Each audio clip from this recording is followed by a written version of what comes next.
In today's video, I'll show you how to block spam emails on Microsoft Outlook.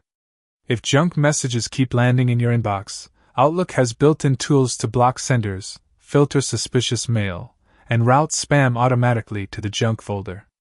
We'll cover blocking individual senders or entire domains, adjusting junk protection, and creating rules for recurring spam. Start with the quickest method: block from an email. In your inbox, select a spam message. On the Home tab, open the arrow next to junk and choose Block Sender.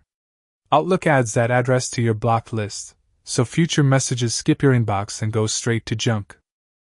You can also block from settings if you already know the address or domain. Go to Settings, then Mail, then Junk Email. Under Block Senders and Domains, select Add, then type a specific address or domain like example.com. Save your changes. Blocking a domain is powerful because it covers every address from that site, so use it carefully. Next, adjust your overall junk protection level in the same junk email settings.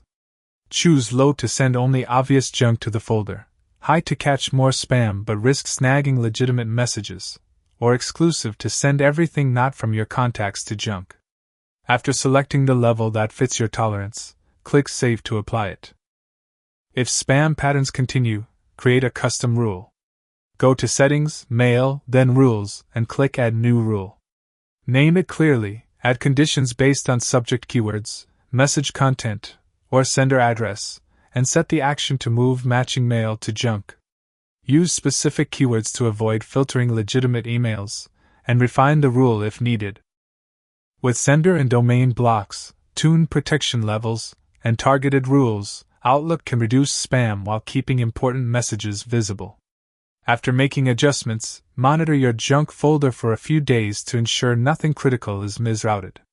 Following these steps will keep your inbox clean and manageable.